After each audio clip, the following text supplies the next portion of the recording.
Қайырлы күн баршаңызға. Міне осындай бұл бір адамдық көрпе тіс және жамылғы тіс.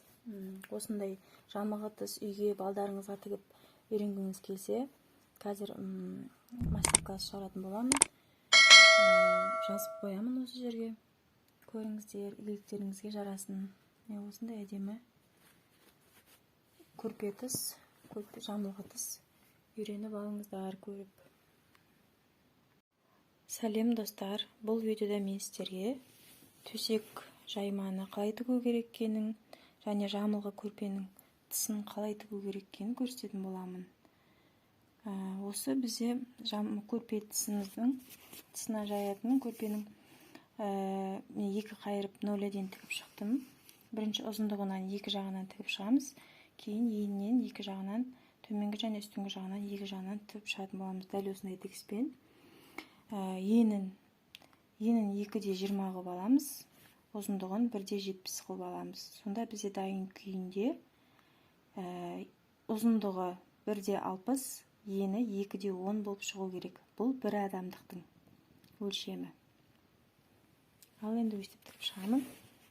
Видеоның соңына дейін қарап, менімен бірге болыңыздар.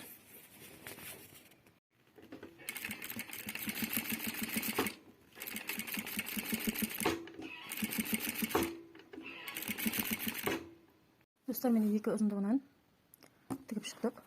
Енді енінен тігетін боламыз екі жағынан.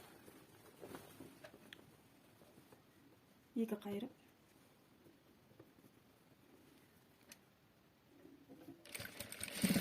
Закрепка беруді ұмытпаңыздар.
Достар, міне мен жамылғы тысымды өлшеп алып жатырмын.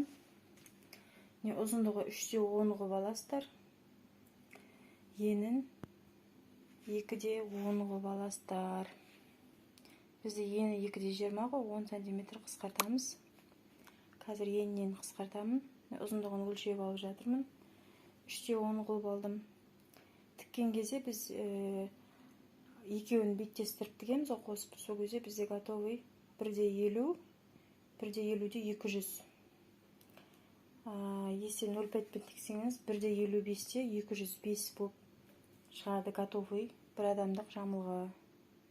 1/50-де 200 болып шығуы керек. Және мына артық қалған кішкене матам қалды. Мен одан қазір жастық тыс өлшеп аламын. Бұның енін 62 қылып аламын. Ұзындығын 1/80 қылып аламын.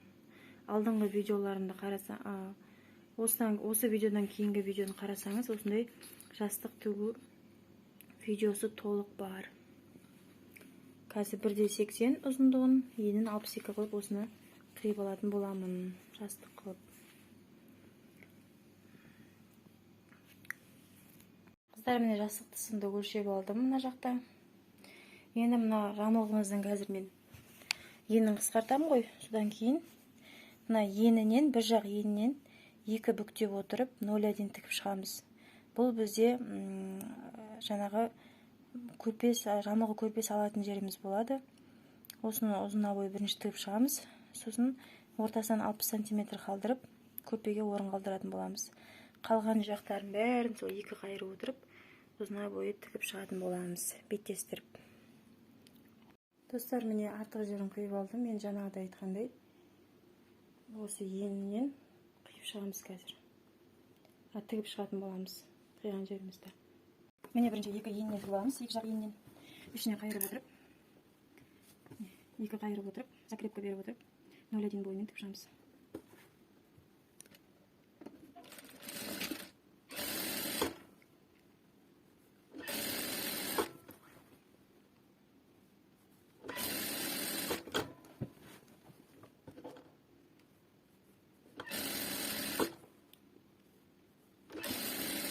Бұндай көпе төсегіш, көрпе жамылғышты көтен матасынан тіксеңіздер жақсы болады. Әртүрлі хабадан да тігуге болады, қаламызша. Тартылып кететін маталар болса, жуғанда, мысалы, хабала сондай, мысалы, штабельде, сондай сияқты бір, мысалы, көйлекте штабель айтамыз ғой, тарылып қалады деп. Сол сияқты, бұндай нелерде тарылып қалатын маталар түрлері болады. Матаның несіне қарайсыз, мысалы, тарылып қалатын мата болса, үлкендеу, 10 см үлкендеу қылып алсаңыз, жуғанда сол өз қалпында тұратын болады. Қысқарғанның өзінде де өз қалпын ұстап тұратын болады. Ескере жүріңіздер соны, егер мата алатын болсаңыз.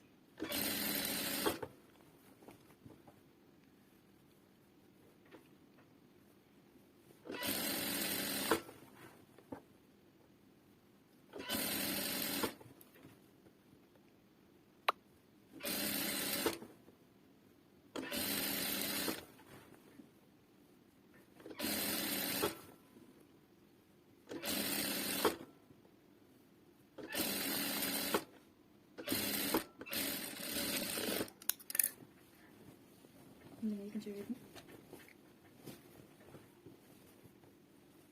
дәл жаңағыдай қайырма келіп тігіп шығамыз.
екі ендерін дәл осылай тігіп шықтық. Енді біз достар міне екі енін тігіп алдық қой.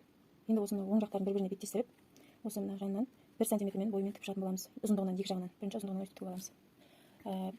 1 сантиметр дегенде осыны қазір былай екі қайырып, 0,5-0,5-тен қайырып 1 сантиметр қылып 0,1-мен шетінен тігіп шығатын боламыз. Сонда біздің жамылғы тұсымыз сөгіліп, шылып кетпейтін болады, сапалы болады.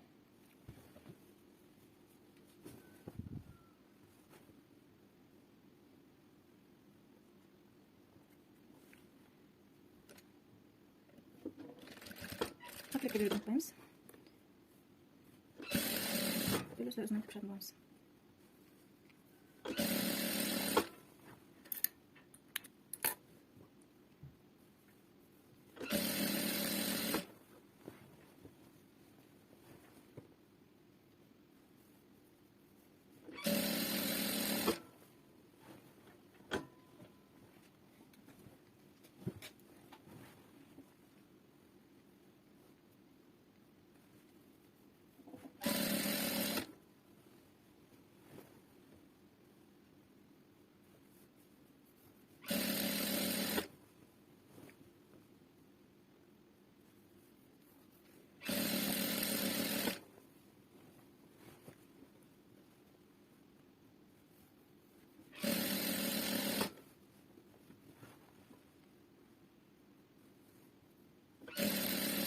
Sarı tercüme değil, imza tercüme yapacağız.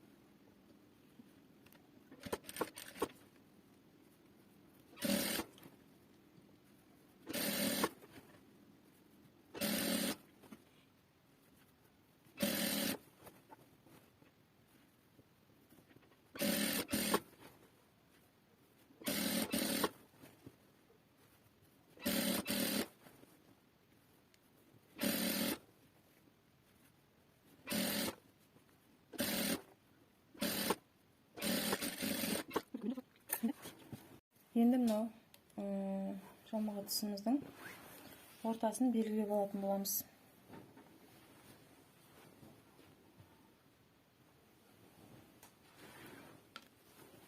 Осы ол үшін екі бүктестер.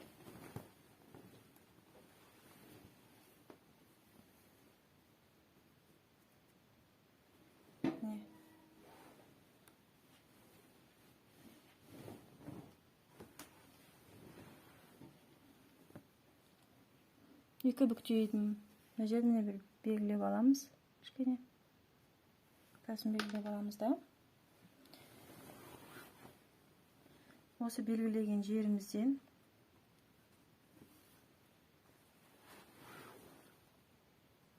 жаңағы белгілеген жерімізден 30 сантиметр. 30 сантиметр белгілеп аламыз. Және дәл солай екінші жағынан 30 сантиметр. Бізде сонда қосқанда 60 сантиметр арақашықтықпен қалу керек. Көрпе салғанда көрпе салатын жерде 60 сантиметр қылып қалдырамыз. Екі жағынан 30-30. Енді мен осы екі шетін тігіп шығамын жақсылап закрепкамен. Сонымен біздің жамылғымыз дайын болады. Мына тіккен тігістің үстімен тігіп шығамыз. Үстінен бастырып. Тігісіміз сонда біздің ішіне қарап тұру керек. Қайырған жеріміз екі жағынан да.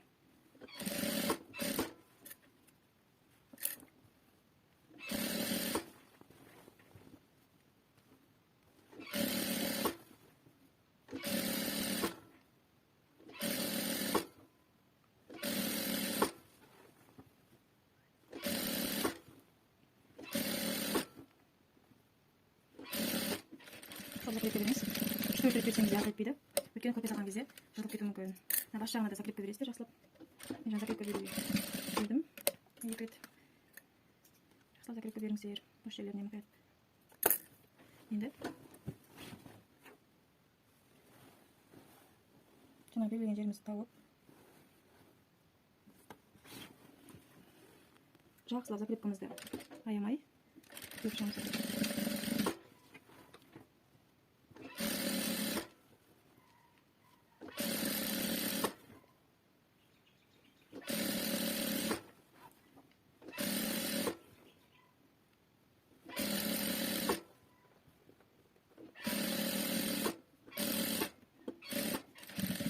Көріңіз. Қазір біздің атамызды оңға айтқанда бұл өте әдемі көрінеді, және өстіп жаңағы көрпе салатын жерімізді ашқанда да өте әдемі көрінетін болады. Өйткені жандары тігілген, жалбырап тұрмайды. Сонымен біздің видео сабағымыз бітуге таяу қалды. Бәрі дайын. Осы жеткен соң жасап көріңіздер, өте әдемі шығады. Міне бұрыштарын жақсылап шығарып алыңыздар.